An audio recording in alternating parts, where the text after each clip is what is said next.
welcome. In this lecture, I'm going to talk about how one actually finds local maxima and local minima. So here's kind of the underlying question, right, as I just said, which is how do we find local maxima or minima? So how do we find local maxes or mins? Okay, and there's kind of a short answer, and then this will get explained. But it's good to have the short answer also so that when I'm saying things, you can look up again and be like, okay, this is what she's actually meaning. Okay, so we check the critical points, and describing what those are is one of the things I'll have to do for you. So check the critical points.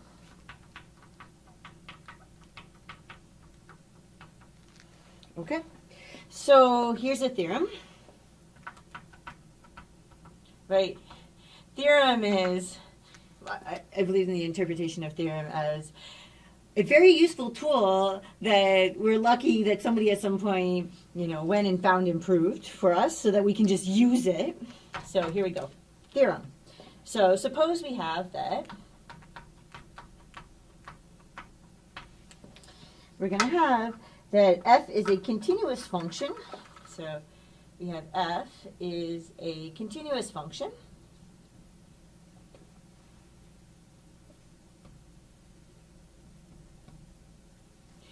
with a local maxima or a local minima. So with a local max or local min at some kind of point C. So at, let me be specific, so x equals C. Okay, then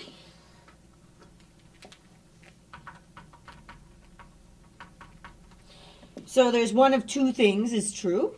Okay, so then either we have that if we take, so I'm going to kind of be a little bit efficient here.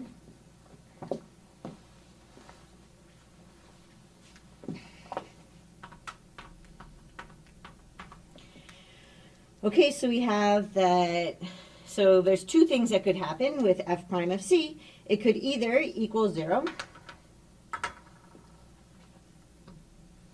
right? Or it's actually possible that it doesn't exist. So, or, if I try to, the derivative at that particular value does not exist. Okay, i.e., okay, C is a critical number.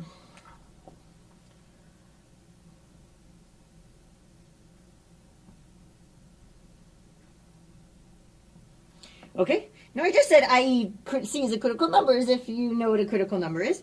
So let me tell you what a critical number is. So definition. Oh, here's a theorem first.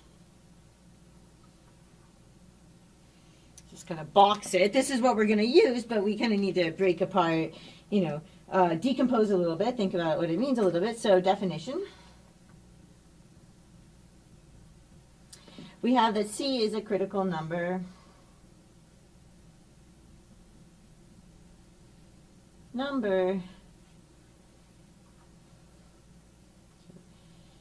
C is a critical number of f if either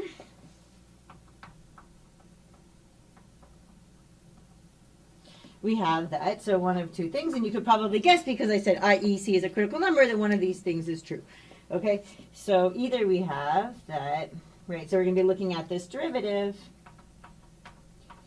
and we're going to be evaluating at C, and either this is going to equal 0, or it doesn't exist.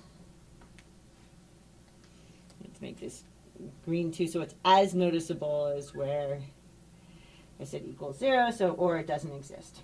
Okay, so that's what a critical number means. Now you may look at this, right, and you may just remember the equals 0 part. So I'm going to give you an example so that you don't forget the possibility that it doesn't exist.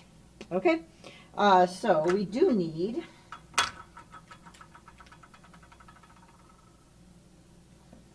So we do actually need this.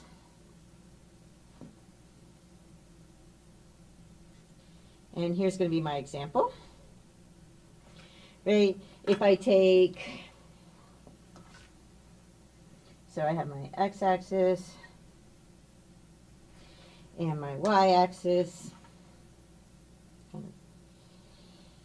Okay, and then we have y equals the absolute value of x is, right, so this is going to be y equals the absolute value of x. I did not mean to stick my finger and smear that. I also did not mean to leave out y here. Okay, if we look at x equals 0, right, because x equals 0 is the important point here, because it's a local minimum, right? In fact, it's actually a global minimum, but global minimums are local minimums. So what's happening with x equals 0? Right, because we said if there's a local min or max, I would have been able to have found it because I would have looked at all the critical numbers, right? So what's happening there? We have that f of x equals the absolute value of x, right, has, oops, that should be, this is the absolute value, has a local min, right, at x equals 0.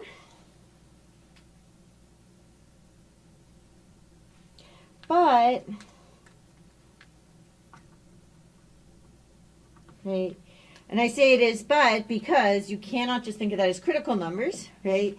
It doesn't fall into the first category, right?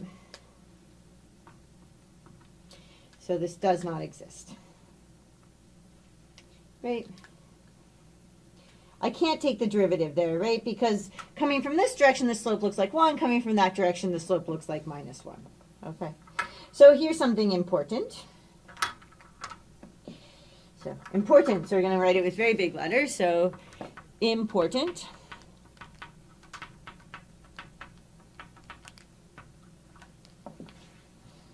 Okay, so while local mins and local maxes, I'm kind of highlighting on all the mistakes students make, but it's good to have these examples in mind so that you don't also make these. So while local mins and maxes can only occur, so mins and maxes can only occur at critical numbers.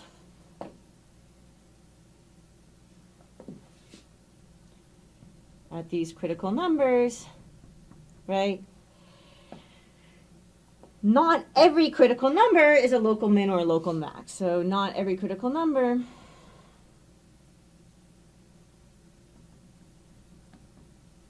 gives a local min or max. A local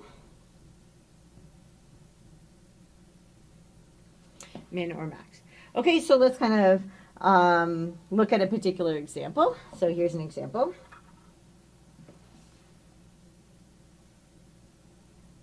So here's our x and our y.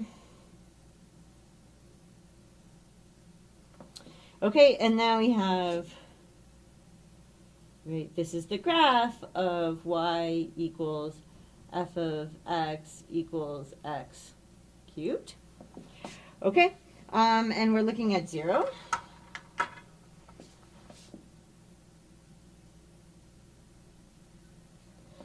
Okay, and then we have, so we take the derivative, right? If I take the derivative of this function, so if I take f prime of x, I get 3x squared, right? And then what happens if I evaluate that at 0? So if I evaluate that at 0, then, you know, I'm using my same trick. I just leave parentheses, right? Right? So I get this, which is equal to 0. Right? My output is 0 there. Okay? Well, the fact that this is 0 tells me that whatever I inputted is a critical number, right? That's how the definition works. Okay, so this tells me, so 0 is a critical number. So 0 is a critical number. Okay. But f of x, right, this function f of x has no local min or max here.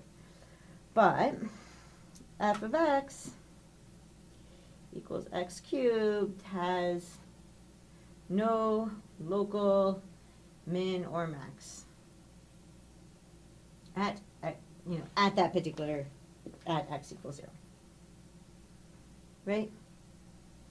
Okay, so this is a really good important example because it's going to tell me this is, so we do need, and then we'll put this box corresponding with that so that we can see that that's the example for the fact that we do need. Okay, so what's going on here?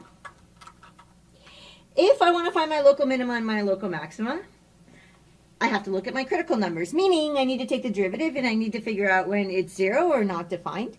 And I need to take those values and I need to figure out they may or may not actually be local maxima or local minima. And we're going to see this in the lectures. And then the things to kind of highlight or make sure of is that, first off, you do need to actually check where the derivative doesn't exist, this being a key example, right? The derivative does not exist at x equals 0, but is clearly a local minimum. The other one is that when you look at this function, you'll see that the derivative does equal 0. So we have a critical number, right? But that's not a local min or a local max, right? So just because I have a critical number doesn't mean I have a local min or max. And that's a great example when you're trying to think of that as something that kind of plateaus and then continues on, okay? So I hope that made sense and was helpful, and I will see you in the next lecture.